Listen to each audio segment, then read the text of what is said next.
forum komite sekolah. Baik. Oke, Gitu. Berikut baik. orang tua wali, gitu. Baik, Siap. saya tadi tahu Bu Retno tidak mau terjebak membahas soal ini, tapi mau tidak mau harus kita bahas sedikit soal bagaimana kemudian ini perdebatannya adalah kebebasan berpendapat versus kemudian kebijakan tidak perlu ada wisuda.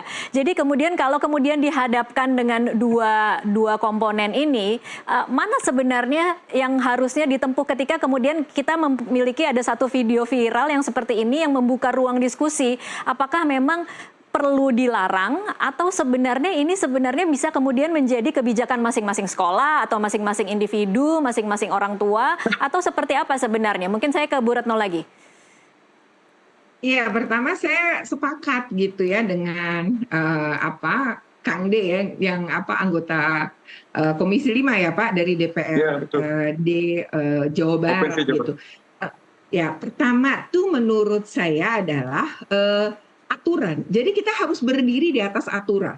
Jadi kalau aturannya tidak mengatur, kemudian kita mengatur dan bahkan kemudian melanggar ketentuan di atasnya, maka sebenarnya kan berarti terjadi pelanggaran aturan oleh pengambil kebijakan. Jadi dalam hal ini bukan soal setuju atau tidak setuju, tapi ini soal bagaimana harus berdiri di atas aturan. Yang kedua adalah ini pernah nggak dievaluasi? Jadi itu cuma gini ya, oke, ini memberatkan gitu. Versi siapa? Versi ada orang yang ngadu, oke, pasti ada pro kontra. Tetapi kalau kita sebagai pengambil kebijakan, maka seorang pejabat itu harus pakai data menurut saya. Nah, data itu harusnya dibikin karena Kang Deddy ini bisa nyuruh kepala dinas pendidikan ya untuk melakukan semacam survei kecil misalnya dengan Google Form, pendapat siswa, pendapat guru, pendapat orang tua, sehingga kalau memang harus dilarang atau tidak itu kuat berdirinya.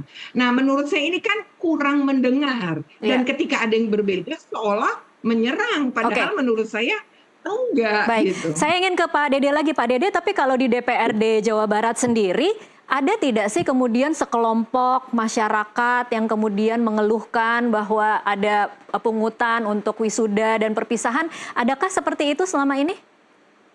Yang kita terima selama ini adalah pihak sekolah, baik swasta ataupun negeri, yang memang komplain terkait adanya kebijakan itu. Gitu. Kebijakan larangannya berarti ya? Berarti mereka ingin mengadakan? Iya, mengadakan. Justru kalau yang penolakan tidak ada. Maka dari itu sebenarnya jadi dari mana kira-kira ini KDM tiba-tiba mengatakan bahwa orang tua merasa diberatkan, kemudian harusnya tidak ada wisuda di level SMA? Ini yang ingin saya sampaikan. Kita jangan sampai TikTok beliau ini dijadikan dasar hukum. Maka dari itu KDM jangan banci. Kang Deddy Mulyadi kalau memang beliau berpikir bahwa itu tegas dilakukan, keluarkan suratnya. Tapi tolong ingat ada Undang-Undang nomor 20 tentang Sisdiknas, ada Kepmen Diknas nomor 75 tahun 2016. Bahwa ada wisuda dan study tour itu melalui proses panjang. Salah satunya melalui komite sekolah. Nah, terkait komite sekolah ada di pasal 1 ayat 2 itu adalah lembaga mandiri yang beranggotakan orang tua, wali peserta didik dan komunitas sekolah serta tokoh masyarakat yang peduli pendidikan. Nah, hal-hal seperti itu kan sebetulnya adalah memang berdasarkan kajian atau diskusi di komite sekolah. Kalau kembali ke awal, Kang Deddy keluarkan suratnya dong. Jangan juga akhirnya sekolah dirugikan. Baik. Nah, kami ini para anggota dewan ditanya, Pak itu gimana? Tuh, statusnya mana? Suratnya mana? Kan tidak bisa TikTok dijadikan dasar hukum. Tidak ada aturannya ya Pak Dede. Tidak ada aturannya. Baik. Ini pertanyaan terakhir saya sekaligus penutup dalam diskusi kita pada malam hari ini. Saya ingin Pak Dede dan juga Bu Retno mengungkapkan kira-kira harapannya seperti apa setelah ini, karena anak ini di media sosial sudah terlanjur terbuli.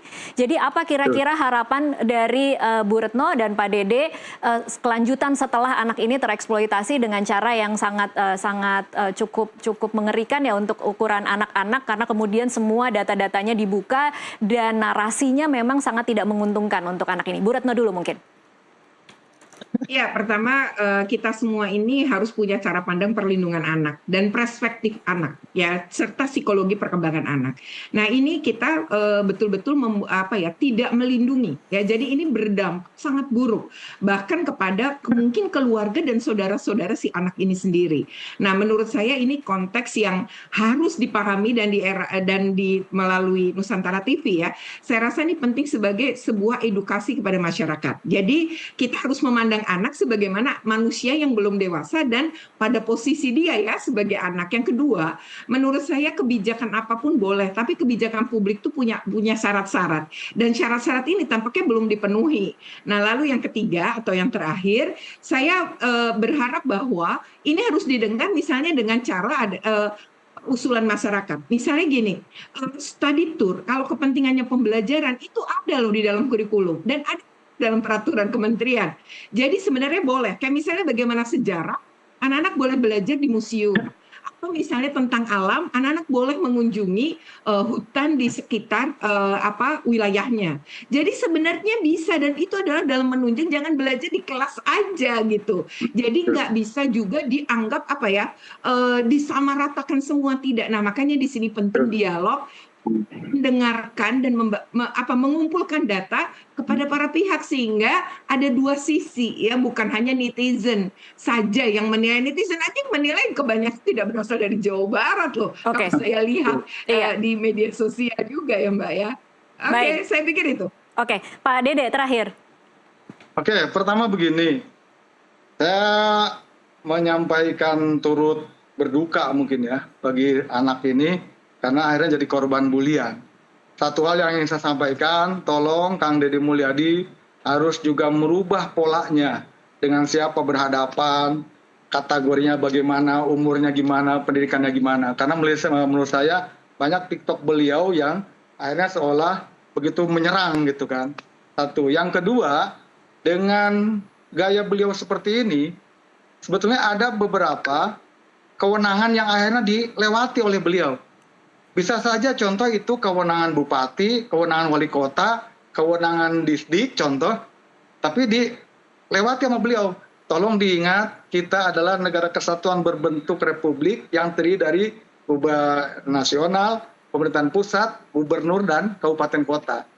Kalau contoh kita masyarakatnya atau negara sosial, kewenangan sepenuhnya ada di presiden, ada di kepala negara untuk mengeksekusi hal-hal yang kecil. Kita tidak. Masih negara kesatuan Republik Indonesia berbentuk republik. Selanjutnya, kami dari DPRD juga tidak pernah diajak ngobrol terkait ini. Ini bagaimana nih ijazah? Kalau dibagikan, nanti diganti oleh Pemda contoh.